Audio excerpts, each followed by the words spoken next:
In this video, we're going to look at this outdoor motion sensitive light, its features, and how to install it.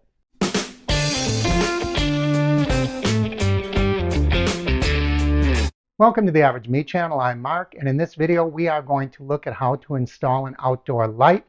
My house is somewhere between 15 and 20 years old. We're starting to notice things that need to be replaced. We have an outdoor floodlight.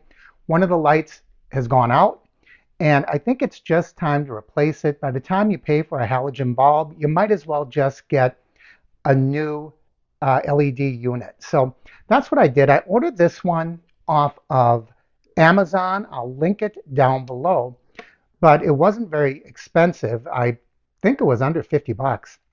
And I want to go over some of the features, and then we're going to go outside and I'll show you exactly how to install it. Now, this was not a top of the line, but it looks pretty good. It gets really good ratings. Now, the body is plastic, but it's underneath the soffit, and I think it's going to last probably a good long time. So, as you can see, we have two sets of LED, I don't know if you want to call them bulbs or whatever you call LEDs. It's my understanding it puts out a really good, strong light. The reason I wanted to get motion activated is I have an outdoor camera in back, and every now and then we get some interesting animals that come through the yard at night, and my camera just doesn't pick them up very well, and sometimes I can't tell exactly what's going through that yard. So I thought if we could light up the yard and motion activate at the same time the camera gets activated, this will be activated. We might have a little fun with that as well. So let's talk about the features. We do have the double lights. Now, it's motion activated, and it has four settings for, I got to turn this upside down. So it has four settings for the motion activated. It has a test setting, which just activates it for 5 seconds. Then it has a motion sensitive that will activate it for however long you set it for. I'll show you that in a moment. Then it has a setting that allows it to operate like a regular light when it's switched on and off. With the light switch, it'll turn on and off, and that deactivates the motion setting. And then it has a dawn till dusk. So it has just about everything covered. Now, the reason I turned that upside down, this is going to be mounted like this. And so I want to make sure that the controls are facing downward. So when this is mounted high up, I should do it this way, it's blocking my light. When this is mounted high up on the soffit, I'll be able to look at these controls. So what are these controls? These controls have the intensity of the light. So you can turn this and make it get brighter or dimmer. It has a timer feature from 1 to 10 minutes. Once it's activated, how long will it stay on? I'm not going to have it stay on very long, a minute or two. And the last one is range. What is the sensitivity of the range? Now, I think I'm just going to set it to the highest sensitivity. We'll see what happens. You know, if a moth sets it off, I might have to readjust that. But I do want it to go the full distance into the backyard. Now, in order to install this, pretty straightforward. We have our two power leads, of course. We have our ground, so that's really, really simple. This comes with a bracket.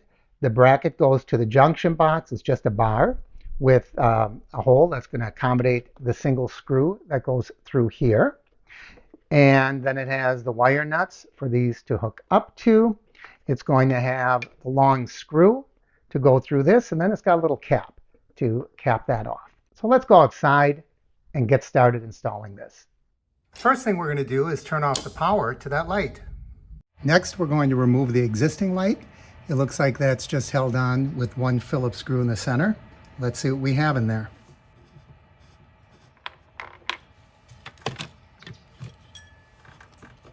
I'm going to have to replace that bracket because the mounting screw is a different size than on my new light. That has a grounding wire on it. I'm going to take that off as well. I moved the wires over to this side because there's a little more room here, and it'll be easier to put those back inside the junction box. Now it's time to hook up the new light. The first thing I'm going to do is make sure that this gasket is on. I'm not going to get a lot of weather up there, but I want to make sure of that anyway. I'm just going to put these all three on with wire nuts, And hopefully that'll just support the light until I can put the light on.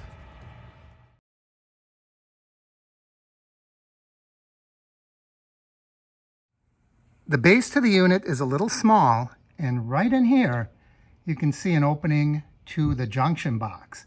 So what I'm going to have to do is maybe get a little bit of foam filler and then cover that up with some stucco, because I don't want any bees or something to nest in there.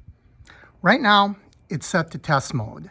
When I see it works, I'm going to move that to auto, but let's turn on the power and see if this works.